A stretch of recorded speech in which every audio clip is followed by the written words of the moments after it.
বোন, এই টাকাটা রাখো। ভাইয়া এটা কিসের টাকা? তোমার বাবার কাছ থেকে আমি বাকি নিছিলাম, এটা সেই টাকাই। ও আচ্ছা, ঠিক আছে ভাইয়া। আচ্ছা আপু, তুমি তাহলে কাকারে আমার কথা বইলো, আমি এখন আসি। এই যে আপু, টাকাটা রাখো। ভাইয়া আপনি আমাকে এটা কিসের টাকা দিলেন? এই টাকাটা আমি চাচার কাছে অনেক দিন আগে ধার নিয়েছিলাম, কিন্তু আমি দোকানে অনেক দিন ধরে আসতেছি, চাচাকে পাইতেছি না। তাই আজকে ভাবতাছি টাকাটা তোমার কাছে দিয়ে যাই।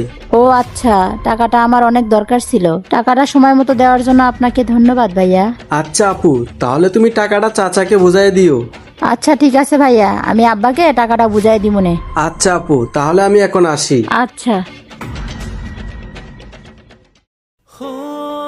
আচ্ছা আপু, আমার বিলটা জানি কত হয়েছে? ভাইয়া আপনি কি কি জানি খাইছেন? 1 কাপ চা আর একটা বিস্কিট। একটা চা আর একটা বিস্কিট। ভাইয়া তাহলে আপনার 20 টাকা হয়েছে। ও, 20 টাকা। এই লন আপু, আপনার 20 টাকা। আচ্ছা আপু, একটা কথা বলেন তো। জি ভাইয়া বলেন। আচ্ছা আপু, তোমাদের এলাকার মানুষ অনেক সৎ, তাই না?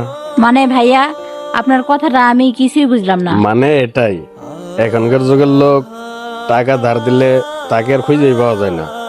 আর তোমাদের এলাকায় দেখে ধারের টাকায় সায় দেয় মিটিয়ে দিয়ে যায়।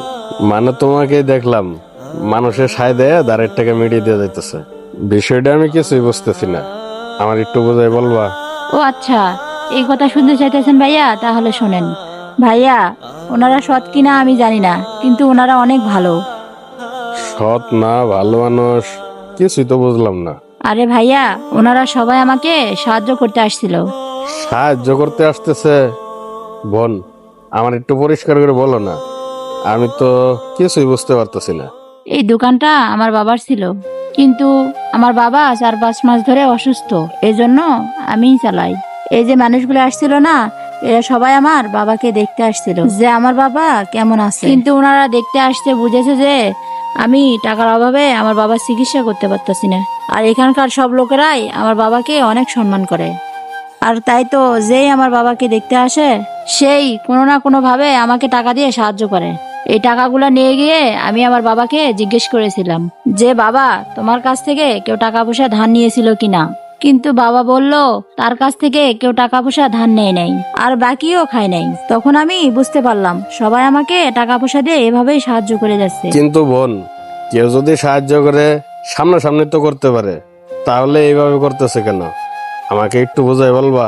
ভাইয়া, আমার বাবা একজন অত্যন্ত সম্মানীয় ব্যক্তি, তাই সে কারো সাহায্য এভাবে নিবে না। তাই তো এখানকার মানুষ আমাকে মিথ্যা বলে সাহায্য করে যাচ্ছে। আর দেখেন ভাইয়া, আমার অবস্থা, আমি না চাইলেও এদের থেকে আমার টাকাগুলো নিতে হয়, কারণ এখন আমার টাকাগুলা খুবই দরকার। বোন, আমার জানা ছিল না যে পৃথিবীতে আজও এতটা ভালো মানুষ আছে যে নিজের কোনো লাভ ছাড়া অন্যকে সাহায্য করে। বোন, একটা কথা ভেবে দেখছ, মানুষজন ইচ্ছে করলে তোমাদেরকে কিন্তু এড়িয়ে যেতে পারতো, আর তা না করে তারা তোমাকে মিথ্যা বলে সাহায্য করতেছে।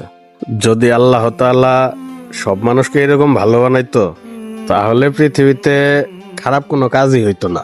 আর বোন, তুমি কোনো চিন্তা করো না, সবসময় তোমার পাশে আছি।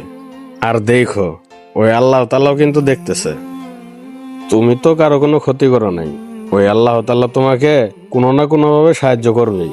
আচ্ছা বোন, তুমি কোনো চিন্তা করো না, দেখো তোমার বাবা একদিন ঠিকই সুস্থ হয়ে যাইব। আচ্ছা, তুমি মনোযোগ দিয়ে কাজ করো, আমি আসি। আচ্ছা ঠিক আছে ভাইয়া। বন্ধুরা, আমাদের উচিত প্রত্যেকটা অসহায় মানুষের পাশে দাঁড়ানো। এরকম নতুন নতুন ভিডিও পেতে হলে পেজটি ফলো দিয়ে রাখুন। ধন্যবাদ।